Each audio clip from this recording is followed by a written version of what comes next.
and I hear that you haven't been in Albania since 3 years, so you have missed a lot of changes. That was me. No, that was him. You've I been mean, there since. he's avoiding Boris. The country has been changing tremendously every year, and we actually, as Albanians, are very aware of the progress we have made.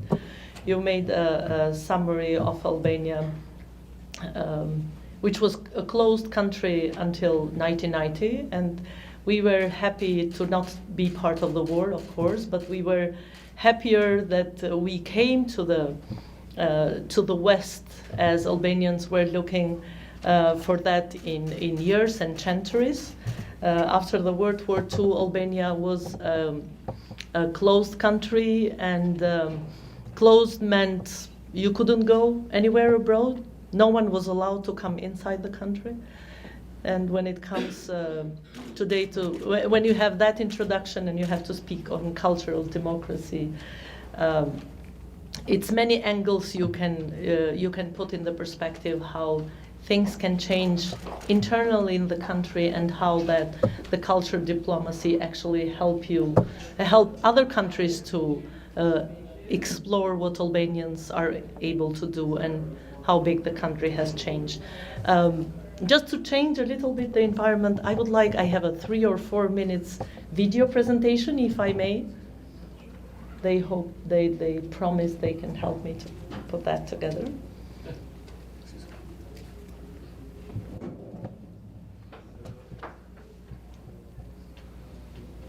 Madam Ambassador, I hope that you will be mentioning also wine, because this morning we agreed that we will have competition of the wines without loser, only winners between Bulgaria, Croatia, Albania. Georgia, Kosovo, and now we have to include Albania into that. We have already wines in the embassy. We are ready to start with that. Good. Should have had the meeting in advance.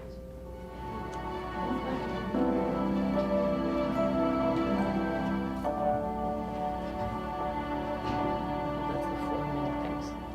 That's the short one.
I thought was interesting to have.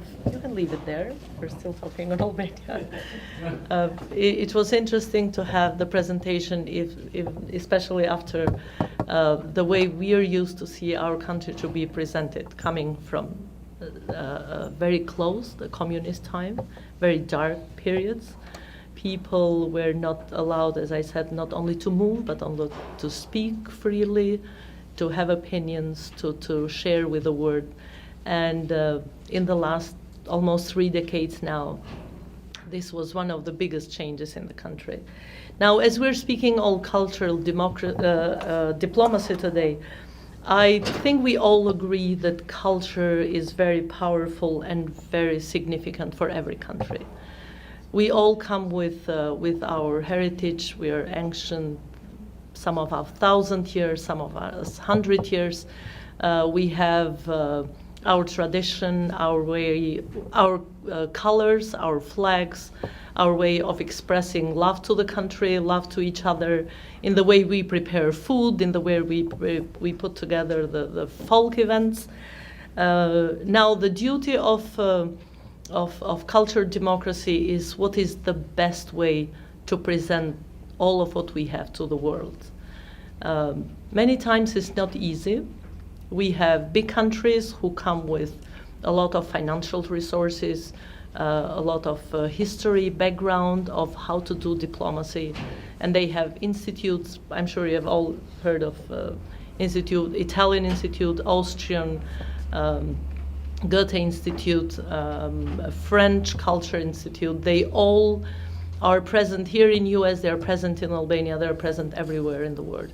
If you see them from outside, you believe their work is easy to do, they put the money, they can do it. I'm sure if we speak with the ambassadors, we always complain. One of us complained that doesn't have $2 million, some of us complain that doesn't have $200,000. So at the end of the day, we all want to do more than actually we can do with our resources.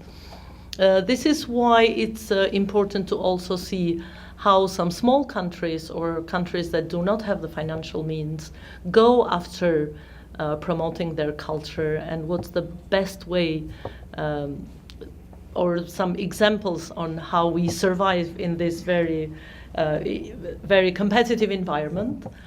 Especially today with a lot of communication means and the new technology, everyone it has all types of information, sometimes new, sometimes old, sometimes true, sometimes not. The point is how much on things like what you see, it's really true, representing the country. And we don't go after promoting our culture per se, saying, we are special, we are old, we have traditions. We also want to use, each of us want to use it in our own interest on saying, even though sometimes we're small, we can play a big role, we can give a big example, and how we can exchange colors in the best interest of people, in the best interest of even security, in economic development, and how we can get the best of each other to see the world together prosper. Now, I would like to mention a few examples on how we go on the cultural diplomacy. I liked the video. I hadn't seen that in some times, especially today. And each part of the video can be explained in itself on what we do to present our costumes, our culture, our UNESCO sites, our over 2,000 years old, like the Codex of Berat. I would take one example, the visit of Pope Francis in Albania. If you see it from in the first place, you believe he has been visiting many countries, and this is how he went also in Albania. It was not quite as simple. He decided to visit Albania as the first European country he was visiting. And the reason was that Albania is a showcase of religion tolerance in a way that he wanted to use that as example for other countries. And of course, that was a very, very powerful thing for us. And we had hundreds of journalists, of internationals, local people who wanted to see him, probably just saying hi in the streets. But one of the most powerful pictures was him talking to all the leaders of the several religions, which all together come very often in public events in Albania. They do it in every celebration we have. We're used to see them all together and cooperating. But when Pope Francis came in Albania, of course, that made the world news. Like how you have 6 different all dressed up religion all together talking to Pope Francis. There is a Muslim, There is a Christian, there is an Orthodox, there is a Bektashi. We use this also in another case. In 2015, beginning of the year, when in the unfortunate case of bombing in France, and there was this silent walk on the street, we had our prime minister of the country who decided to walk together with the head of the four religions of Albania, and even four of them walking together really made the big news, because that's one of the things that we believe it's ours, but we can share with the world. We can share how, in the way we live together, we can share, especially on the words of today, how we can, we need to educate young people, the new generation, that this harmony is not there forever and it's not given. You have to work to keep that. You have to teach the young people how they can freely choose. And if someone comes and say, oh, you are this or you are that, always there is you're a Muslim in a Christian society, or you're a Christian in a Muslim society. People always get kind of protecting what they have. There are examples in many countries, but we have one of the examples which show like how, since when they are kids, when they go on the same schools, when they do business, when they do families together, and this is how the way, and then our kids can freely choose. This is how the societies can accept everyone. Another example I wanted to present here, it was the European Championship in 2016. Albania was for the very first time participating with the team. It was really a big thing. If we mentioned before 1990, when Albania was closed, one of the few things everyone did was watching soccer or European football. So it's a passion for everyone.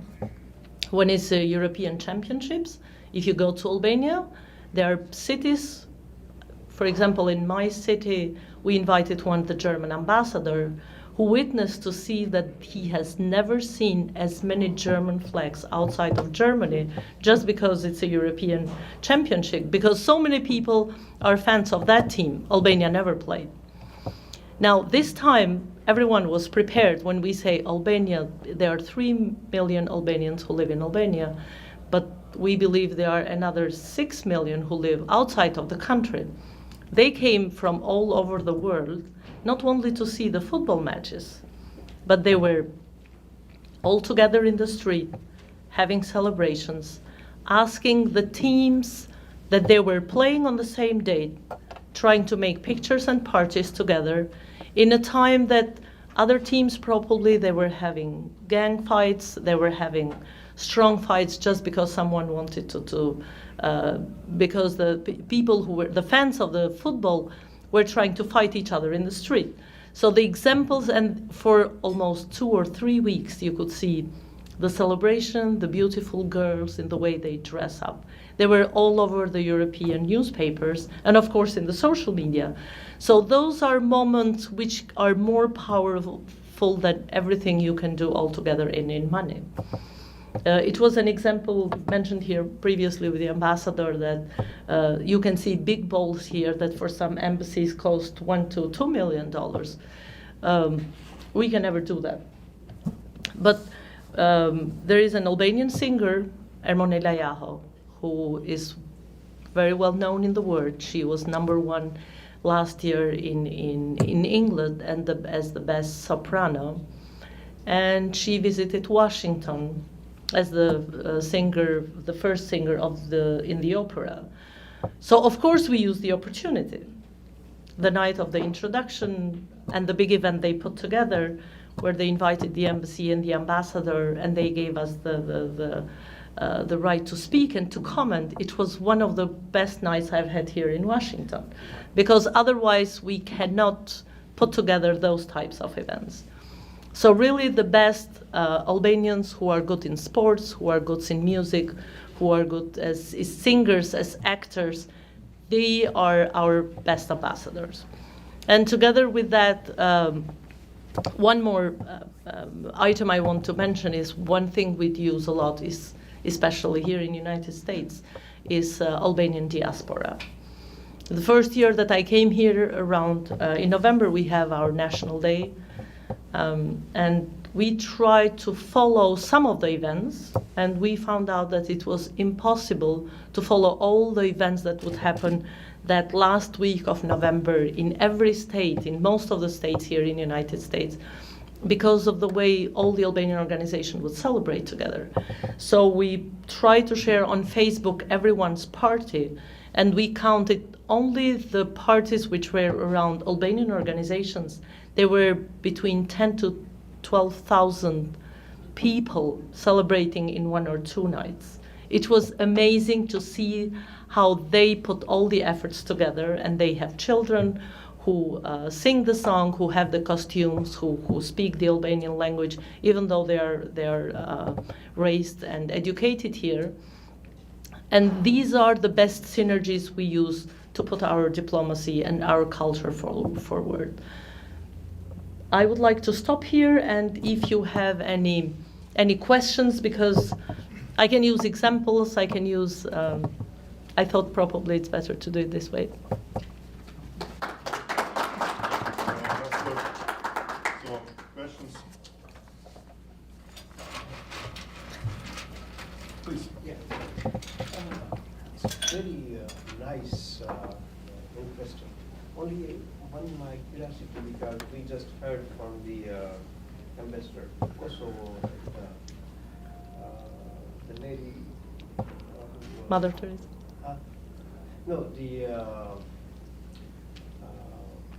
what's the name? In India. Yeah, Mother Teresa, that's it.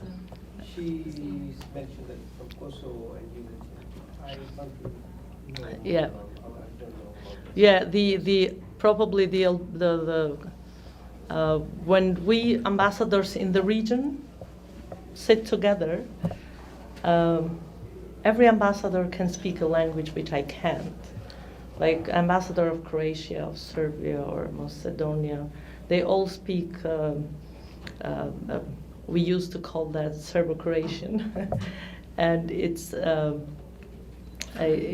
for me as ambassador of Albania, but as Albanian, I have never been able to speak the language. But the only ambassador I speak the same language is the ambassador of Kosovo, because we are Albanian, and as Albanian nation, Mother Teresa was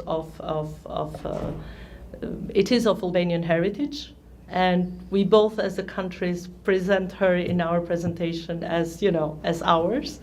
And it is one of the many examples I can mention. It is the icon. It is an example for many women. It's an example of tolerance in Albania. And of course, today it's a sense that everyone in the world, you know, respects her, but it is part of our pride and identity. And we specifically try to be better in many cases just because we strongly feel we represent her. Thanks. Some more questions? Please. Ambassador, we see very clearly that from the pyramid, not to till today, what the progress Albania has done, and what a wonderful governor of Tirana you have. My question is, we are very concerned in Europe on terrorism, radicalism, Islam, etc.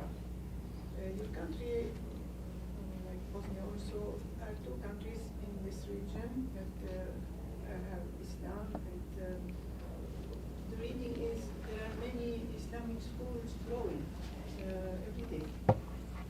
How is your approach to this when you have a new generation that has adapted a new sense of modernization? New Albanians, I have met students from Albania in my country. They are very proud. They are a new, fresh Albania. And yet, on the ground, you have these expansions going. We don't know yet what will come, but how do you see it from your point of view? Thank you for the question. The Albania is majority Muslim in a sense of the population. We did a few years ago. Albanians come from one of the specifics, as I mentioned, I had a chance to mention, is the tradition of tolerance and coexistence and co-living together. That's a history of hundreds of years. It's not new, but it kind of had an effect to this also, that in Albania since 1967 until 1990, the religion was not allowed by law. So a lot of Albanians who claim part of Eve of the religion, they don't come from an experience of practicing. They come an experience of easy accepting the other religion. And Albania, it's true that 3-4 years ago, was one of the biggest country of foreign fighters. And because we were part of the process of fighting terrorism since 2 decades ago, we got a number of measures that brought the number of foreign fighters to 0 in 1.5 years. And in the last 2 years, we don't have any foreign fighters from Albania being part of this war. I don't know the exact numbers. I don't see the increased number of Muslim schools in Albania. I would mention that Albania is a great example of especially the programs with young people, not only in Albania, but also regional programs.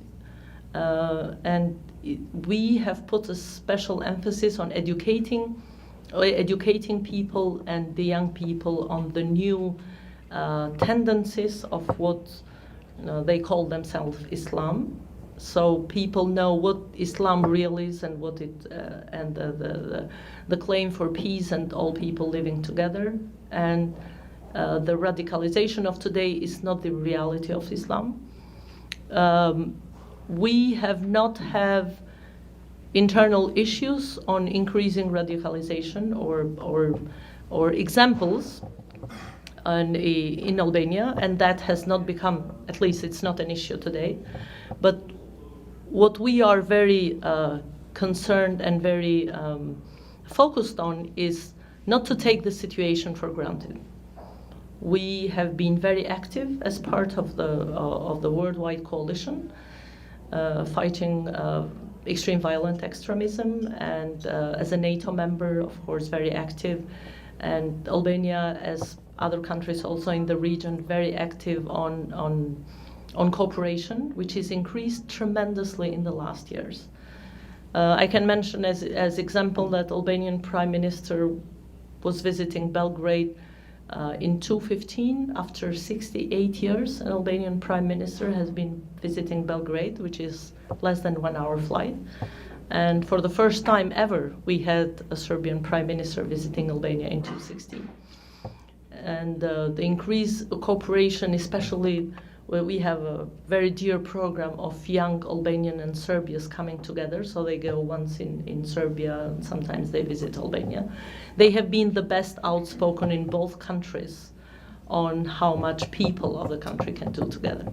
But now politics has tried hard to have, there is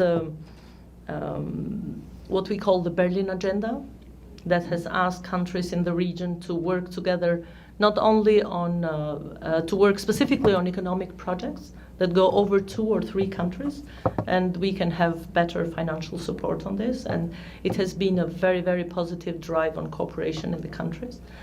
When I arrived here in May 2015, one of the biggest news in media was that you had, for the first time, 6 prime ministers of Albania, Macedonia, Kosovo, Montenegro, Serbia, and Bosnia and Herzegovina all together in one table, in one picture. And trust me, that's not a news anymore. It has been 3 years now that that's a working table. And I saw, the last picture I saw the prime ministers was this morning, because they were meeting with Prime Minister in London. And these are working tables of cooperation, and tables that we all believe are going to help help the entire region to move forwards as EU members, as NATO members for the countries which are not there yet. If we don't have any more questions, let me thank you. Madam Ambassador. Thank you.